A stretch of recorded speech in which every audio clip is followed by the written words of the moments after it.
Fred, please take us through the holistic admissions process and how the process works for US universities.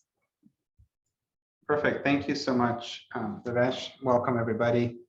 I'm Fred, speaking to you from sunny Doha in Qatar. And pleasure to be talking to you guys a little bit about the holistic admissions process. My goal here today is actually, as you will see here, in addition to holistic admissions, I'm going to give you guys a bit of an introduction of how American universities normally perform the application review from our side. And I'm not going to go through details because the rest of the program today, you'll be learning more details from that. So this is meant to be just a quick little introduction. I'm happy to kick things off over here. And we'll be also emphasizing what do we mean when we say admissions to a certain school is holistic. I often tell students that holistic is like our favorite word. And you will hear this a billion times as you go through the process. We enjoy talking to you guys about that. And the reason why we use it so much is we truly mean it. So this is actually, there's a college or university in the US that has a really good quote. So I'm actually going to use their quote for this. And basically what they're trying to tell you here is when they're looking at a holistic review process, they're trying to get to know you as an entire individual. The word holistic just means whole as a process. So there's more to you as a student than the person who went to classes, the person who took a CBSE or ISC exam, the person who took an IB exam. There's a lot more to that. And the reason why we do this is American universities, and I'll mention American universities, even though I am actually in Qatar. I work for an American university and we follow the same process, not just in the admissions, but the entire university. We pride ourselves as institutions that follow an American style of education to teach you holistically. You will learn more from your time at a university in the US than just simply what you do in class.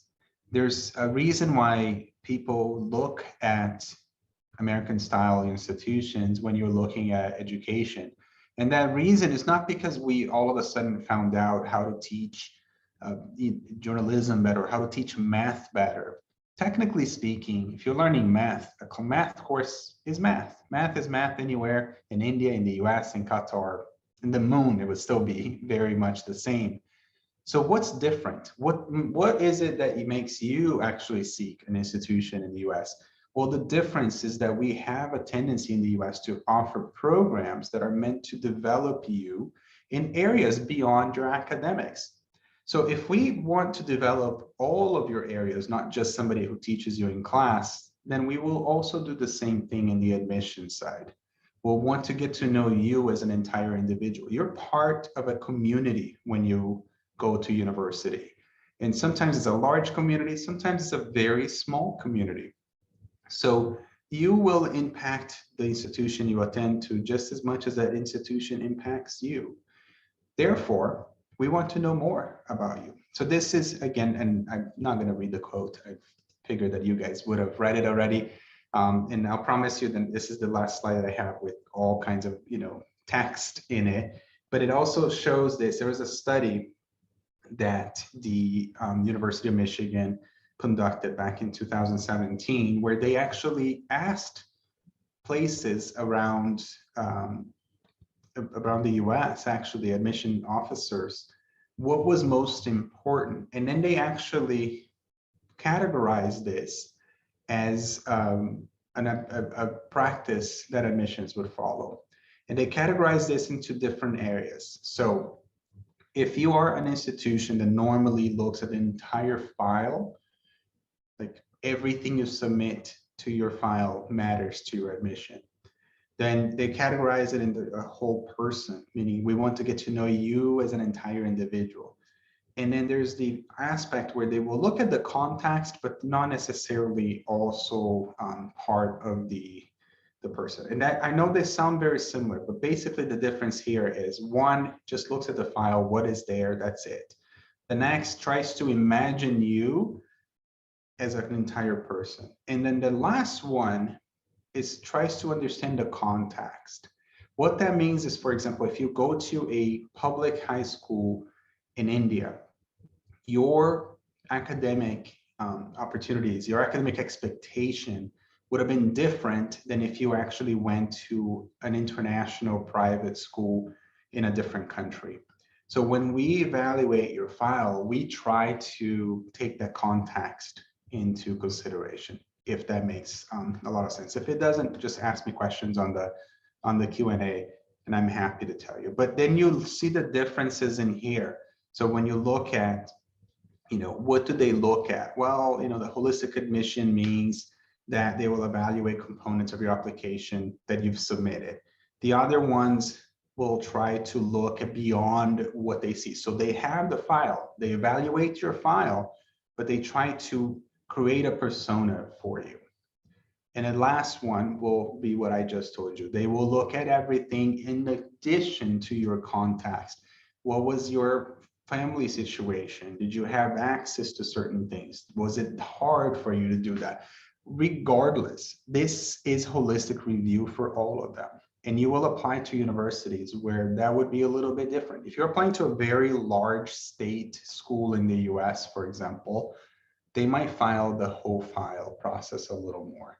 If you're applying to a small liberal arts institution that might have some sort of affiliation to a particular category or not, then they probably gravitate towards more the whole context or the whole person or something in between those two. But you will see here the majority of institutions, and that's because a lot of institutions are very process oriented, would take into consideration that they do consider your whole file. So when I say whole file, what does it mean, right? In general, I categorize application materials into three, I'll call it buckets for now, for lack of a better word. You have something about you that is more a historical aspect about your academics. You have something that will show your attitude towards learning, your predisposition to jumping into learning opportunities. And then there's the community engagement. That's just basically your personality, how you interact with others around you. So we ask for a lot. And I'll go into a bit of a sampling of materials that we normally ask in the admission side. We do this when we say that we want to know the holistic review. We mean we want to get to know you into those three areas. I'm often asked sometimes, will one area be more important than the other? To be honest with you, that depends on each college. In some colleges, the first one, your academic history, might be a little bit more important than your community engagement.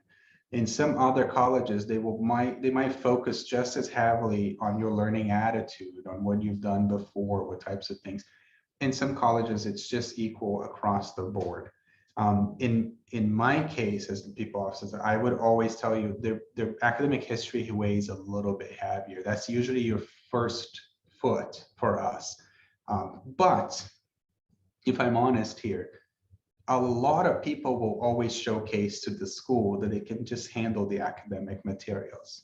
A lot of you guys have done a lot really well in your academic side of things. So if that was the only thing that we saw, so if you look at, again, an admission to, I'm going to use like an IIT or other places in the world where you take a test or it is based on your final grade only, then it's only academic history, basically. You've done it well, you achieved, you're the first 100 or your first 1,000 or you're the first whatever, you're in.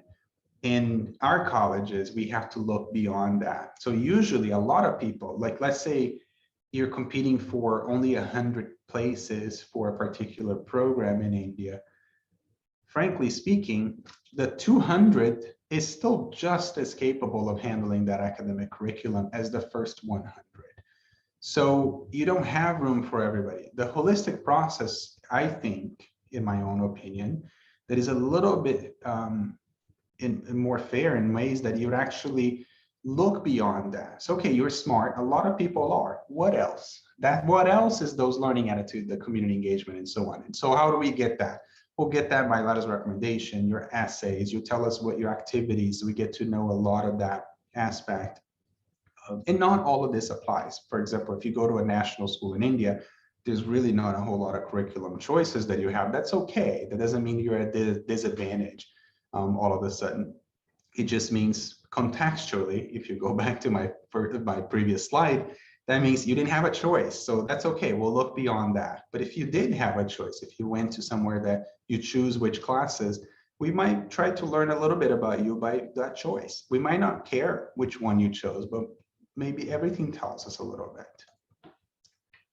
So when you are applying, this goes beyond the holistic process here. This is just more logistical. You have times where you're going to be applying to an institution-specific application, which means you open up an application on that school. But there are a lot of us, including Northwestern, is part of what's called the Common Application, and you're going to be learning a lot about that today. So that's part of that. And there are other coalition and different types, universal college applications out there, where you fill one application and it goes to multiple schools.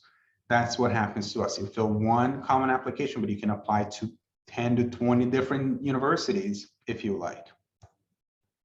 And then pay attention to the timelines over here.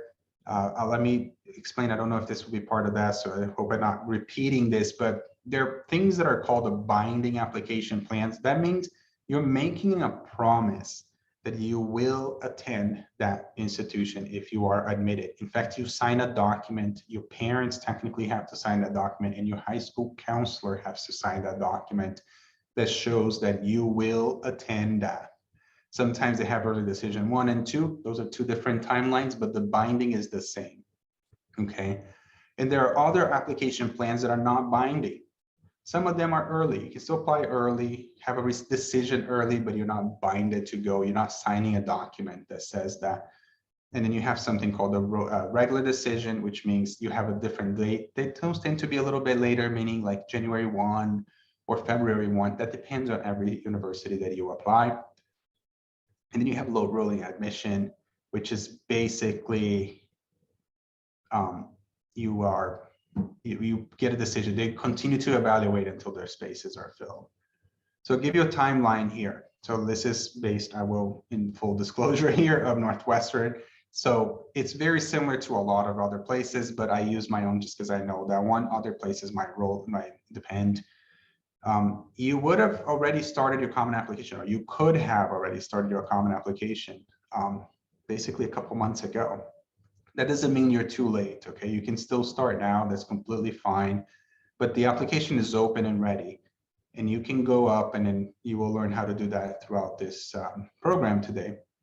And then basically you finish that, depends on your choice here. If you're applying early decision or early action or any of those, that tends to be in November. The November 1 or November 15, those dates vary from college to college, but you can apply that. In our case, if you apply by November 1, you get your decision by December, middle December. And then we also have a regular decision deadline, which is January 1. If you applied on that one, you'll actually get your decision in April. Why so late? Because that's the bulk of the applications that we get. That means we have to take more time to evaluate files. So it'll take a little bit longer. Regardless of the decision, for our case, you will make a decision on the deadline. One of my colleagues said this, and I really like it. Admission is like a constant exchange of power between a college and you. Right now, you haven't applied. I'll put the power on you. You decide where you want to apply. That's your decision. Then you apply, you pass the power back to the university. I applied, now it's up to the university to make a decision if they're going to admit you at that point. If the university admits you, they're going to basically pass the power back to you.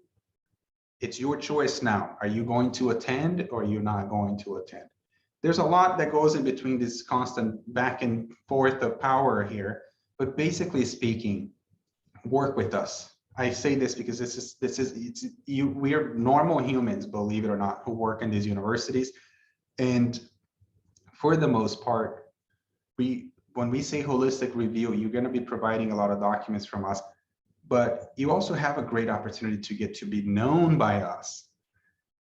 Beyond your application, you can interview with us, you can send an email to us, you can call us, you can do a number of different things. If you're in our place, let's say you happen to be in Qatar and you showed up in here, I get to know you because you came to the university. So this is an opportunity to you. It is also a call, and I'll take this as an opportunity here. Anything you give us is part of getting to know you. An email to us is a great opportunity for you to get to know something about us, but I suggest spend some time looking at that email. If you're writing on your phone, does it have a lot of mistakes in it? Don't text us. That's not your way that you normally would, professional means of communication of like, don't use the email as a simple text and send 5 emails in a row because you just keep on pushing send. That tells you something. We learn something from you every interaction you have with us. I urge you to interact with us so we get to know the true you, but remember who you're putting forth as you do that. And with that, I ended the slides over here. I would be very happy to answer questions. I'll leave the slide up for a little bit. Here's my contact information. You are more than welcome to email me directly. I will be answering any emails and yeah. Devesh? Thank you so much, Fred, for that fantastic presentation and for sharing all that information with us. And I do see a couple of questions coming in. The first one is, if a student is rejected in early action, can they apply again in regular decision? That's an excellent question because I get that question a lot. Generally speaking, if a student is rejected on early action or early decision, they cannot apply again as regular decision, or they should not apply again as regular decision, to be honest. It's not like a, third time is a charm when it comes to that kind of the same cycle. You don't apply again for the same university on the same cycle. That doesn't normally work. However, a lot of universities out there would, instead of rejecting somebody on early action, they would roll their application to regular decision. That is not a rejection. That is just that institution saying, we would like to reevaluate your file when you actually, with a little more information, maybe a little more context. Let's say they're missing a final exam, or they're missing a predicted grades, or they're missing something at that point. They may get to a situation where they actually want to wait for the results to be there. And then when it does, then they will actually go ahead and evaluate your file. So it's not a rejection. So a lot of the times you would actually get bumped to regular decision. So you're not reapplying, you're just basically getting reevaluated at that time. But if you do get a decision and it is not an admission decision, then no, you cannot apply again. Superb. That's fantastic. We do have more questions coming in. So meanwhile, I'll just launch a poll for all of you, all the students. Please go ahead and answer that poll, and I'll move on to the next question. Fred, you just shared a timeline with all of us, the month-by-month timeline. A student wants to know if the timeline is same for most of the colleges and even for Ivy Leagues if they're considering to apply for them. Right. My answer to that is, to be honest, is we don't make your life a lot easier when it comes to deadlines. Every university has their own. So generally speaking, that timeline is shared among a lot of universities. But I would urge you to go to their website. Those are usually clearly marked. I would also tell you, make a table using whatever program you want. It could be handwriting, it could be actually an Excel sheet, it could be whatever. And type in the name of the universities that you have, and the next column should be deadline. And then create a table to get you an understanding. If you're using the common application, for example, and you're applying to 5 different universities within the common application, the first one might have a deadline of January 1st, where the other 4 might have a deadline of February 1. I'm coming up with a hypothetical situation here. This is not always the case. If that's the case, you're going to finish the common application by January 1, because you don't finish for one but not the others. So that table teaches you certain things that you might need to complete that are before even the deadline of that college, because you are using the same documents for somebody else. Superb. That's a great advice. A student is asking, will submitting the SAT scores make a difference? And maybe if you here you could tell us about the different kind of testing policies at colleges. Sure. So this year, there's quite a bit of new testing policies that came to light. You have something called a test optional. Test optional means it's really your choice. You want to submit the test or you don't want to submit the test, doesn't matter. You have test flexible, which means somebody might say, we need a test. It may not be the SAT or it may not be the ACT, but it might need to be the IB, for example, or it might need to be an AP test or some sort of test. If a test is optional, generally speaking, and I'll say this from Northwestern perspective, it really is optional. We're not going to say optional, but we really secretly want to have it. That's not what it means. Particularly this year, there are places in the world that are still not administering the SAT or the ACT, which means it's okay not to submit it. If a test is optional, but you have taken it and it is a good representation of your academic abilities, then by all means send it. It's okay. That way you have it. If you've taken the test and it is not a good representation of your academic abilities, let's say maybe you're just not feeling well, had a migraine that day, and your grades in high school are much higher and much better looking in a resume than your SAT. If it's optional, do not send it. We can't unsee things. So sometimes test optional means you having a choice, because once you send something to us, it is part of your file. But don't be afraid of not send a test if it is actually optional. And if you're struggling taking the SAT this year, do not risk yourself to go take it. Please don't do that. Fantastic. There are many more questions coming in, and unfortunately, we don't have time to take all of that. But Fred, I would like you to just give us a very quick overview of Northwestern University in Qatar. Sure. So Northwestern here in Qatar, we're part of Northwestern University in the US. You may know us from the US campus. That's our original campus. But we have an international campus in Qatar where you can actually attend Northwestern, just not in the US. You'd receive the same exact degree as you would if you went to the United States. And then we offer a subset of the majors here. They're more in the liberal arts area. So you're looking at communication, journalism, strategic communication. So areas like film, advertising, marketing, public relations, international relations. These are all fields that you can actually attend and go to as you attend Northwestern over here. It is a 4-year program. You have an opportunity to go to the US. And one of the great opportunities for us here is we have a great partnership with the government in Qatar that offers opportunities for financial aid for students. Not just that, but also the opportunity to stay and work in the country afterwards. I know a lot of people want to start their professional career where they attended university. That's a very much of a reality here for us. So wonderful. Thank you so much, Fred, for that very quick overview. Northwestern offers fantastic journalism, media, and communication programs. So all of you who are looking at these programs must definitely consider applying to Northwestern in Qatar. With that, we are coming to the end of this session. Thank you so much, Fred, for your time and for sharing all that wonderful information with us. For all the students, if your question were unanswered, maybe Fred, if you could please put down your email ID in the chat box, and students, please feel free to reach out to Fred. We also have a WhatsApp Career Hub where we post responses to these questions. So we would just post a link to our WhatsApp Career Hub in the chat box so that you can also join our WhatsApp group and ask us questions over there. And the same thing goes for Instagram. Instagram, we have a Ask Us Anything initiative where we have lots of counselors who respond to queries like the ones you have asked.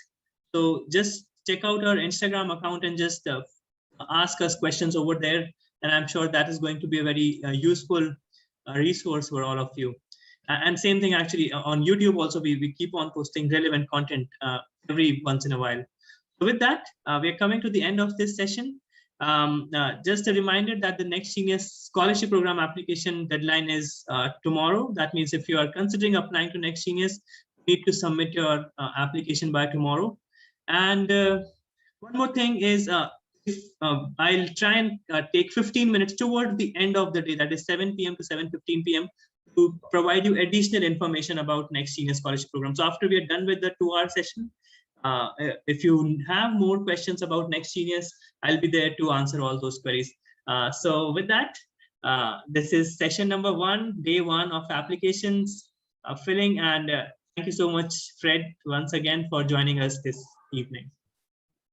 Thank you, Devesh. Thanks, everybody. And feel free to reach out if you have a question that we didn't get to touch today. Thank you. Good luck with the rest of the program, and hope to work with all of you or some of you during your application process. Super. Thank you so much, Fred.